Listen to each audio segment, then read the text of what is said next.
आज हम इस वीडियो में पढ़ने वाले हैं एलिमेंट्स ऑफ क्राइम। एक क्राइम को कंस्टिट्यूट करने के लिए हमें इन 4 एलिमेंट्स की ज़रूरत होती है। पहला है ह्यूमन बीइंग, दूसरा है मेंस रिया, तीसरा एक्टस रिया, चौथा है इंजरी।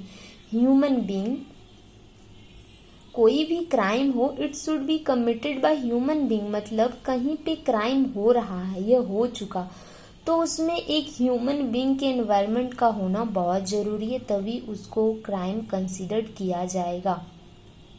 अगर हम पुराने समय की बात करें तो उस टाइम पर एनिमल्स को कंसीडर्ड किया जाता था एज ए क्रिमिनल और उनको भी पनिशमेंट मिलती थी। But in Indian penal code अब ऐसा नहीं होता।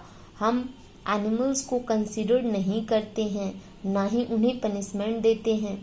But in case pet animal section 289 of Indian penal code ये बताता है कि अगर कोई पेट एनिमल इंजरी कॉज कर रहा है तो इस केस में पेट एनिमल का ऑनर लायबल होगा। ओके, सो और ये प्रोविजन इसलिए ऐड किया गया ताकि पर्सन एक्सक्यूज देकर ना निकल जाए कि अरे ये तो एनिमल ने किया है, और एनिमल तो लायबल ही नहीं होते आईपीसी के अंदर, तो इसलिए प्रोविजन ऐड किया गया कि पेट एनिमल का ऑनर लायबल होगा। तो ये तो था हमारा पहला एलिमेंट जहाँ एक ह्यूमन बीइंग के एनवायरनमेंट का होना बहुत ज़रूरी है क्राइम को कंस्टिट्यूट करने के लिए। हमारा दूसरा एलिमेंट है मेंजरिया, गिल्टी माइंड, गिल्टी इंटेंशन। मेंजरिया बहुत ही इम्पॉर्टेंट एलिमेंट है। मेंजरिया का मतलब होता है गिल्टी माइंड।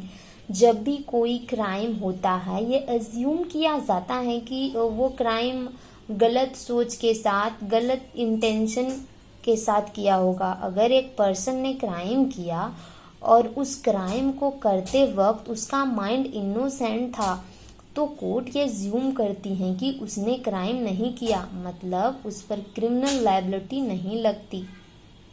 ओके, सो एक बहुत ही फेमस लैटिन मैगजीन है, एक्टस मीन्स एक्टस नॉन फैसिट्रियम निसी सिट्रिया। इसका मतलब है कि कोई भी एक्ट अलोन किसी पर्सन को गिल्टी नहीं बनाती जब तक पर्सन का माइंड गिल्टी ना हो।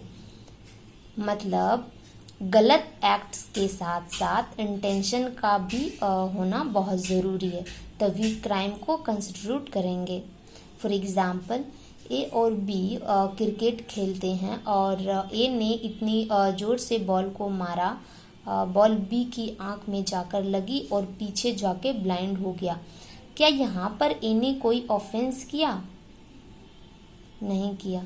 क्यों? क्योंकि यहाँ पर ए का कोई इंटेंशन नहीं था बी को चोट पहुंचाने का, इसमें मेंजरिया एब्सेंट था।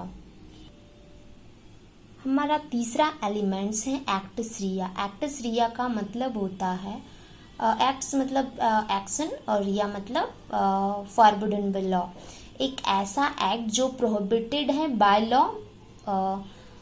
ओके, सो मेंजरिया तो हमने पढ़ा था कि वो एक मेंटल एलिमेंट होता है जहाँ इंटेंशन ज़रूरी होता है। वैसे ही एक्टस रिया एक फिजिकल एलिमेंट होता है, फिजिकल एलिमेंट होता है। वैसे ही जहाँ पर एक्शन को परफॉर्म करने के बाद ही क्राइम कमिट होता है। मेंजरिया और एक्टस रिया दोनों को रिलेटेड हैं।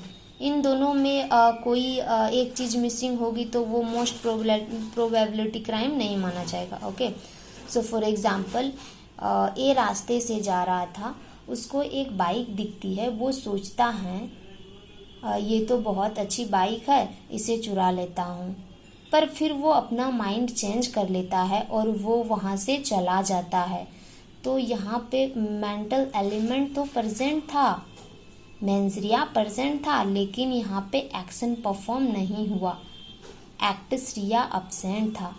अब जब वो वहाँ से जा रहा था तो वो सोचते हैं कि मुझे चुरा ही लेनी चाहिए, तो वो वापस आते हैं, उस बाइक को चुरा कर ले जाते हैं। तो यहाँ पर अब मेंजरिया और एक्टस रिया दोनों प्रेजेंट था। जैसे ही उसने लॉफुल पोजीशन से बाइक को हटाया, उसने थेफ्ट का क्राइम कमिट कर लिया। अब हमें ये तो पता है एक्ट को करने से क्राइम होता है, लेकिन एक एक्ट ना परफॉर्म करना भी एक क्राइम है जिसको हम ओमिशन बोलते हैं। जैसे एक मदर की ड्यूटी होती है अपने बच्चे को फीड कराने की, यानी कि भोजन कराने की। अगर वो नहीं करते हैं, उसके नहीं कराती हैं, तो उसके वजह से उस बच्चे की डेथ हो जाती है, तो एक मदर भी क्रिमिनली लायबल होंगी। एक पुलिस ऑफिसर किसी को भी मना नहीं कर सकती कि अपना आपकी एफआईआर नहीं लिखूंगा। अगर वो मना करता है तो वो क्रिमिनली लायबल होगा। ओके, एक्ट जो होने चाहिए वो वॉलंटरली होनी चाहिए, मतलब किसी को फोर्स में, दबाव में आकर कोई एक्ट नहीं होनी चाहिए। फॉर एग्जाम्पल, ए ने बी को नाइफ दिया और बोला जाकर एक्स को मारो। क्या यहाँ पर बी लायबल होगा? नहीं होगा। क्यों? क्योंकि यहाँ ए ने फोर्स किया, मैनिपुलेट किया कि जाओ एक्स को मार दो, तो ये एक वॉलंटरी नहीं थी, इसलिए बी लायबल नहीं होगा। हमारा चौथा एलिमेंट से इंजरी। आईपीसी के अंदर सेक्शन 44 इंजरी को डिफाइन किया हुआ है। क्लियरली बताया गया है कि कोई भी हार्म इलीगली काउज किया हो किसी भी पर्सन की बॉडी पर, माइंड पर, रेपुटेशन पर या प्रॉपर्टी पर। माइंड पर कैसे? किसी को मेंटली हार्म करके, सेक्शन 498A में है। ओके, सो सेक्शन 390 बॉडी पर कैसे? किसी को हर्ट पहुंचाकर। और तीसरा रेपुटेशन डिफेमेशन करके। और चौथा है प्रॉपर्टी, यानी कि ट्रेस पास करके, किसी के प्रॉपर्टी में इलीगली घुसना। ओके, सो ये चारों एलिमेंट्स हैं जिनकी ज़रूरत पड़ती है एक क्राइम को कंस्टिट्यूट करने के लिए। ओके, मैंने क्या क्या देखा कि एक human beings, mens rea, actus reus and injury. Okay, ये थे हमारे चारों एलिमेंट्स। आई होप आप लोगों को समझ आया होगा। In case of any doubt, you can ask me question in the comment section below. Thank you.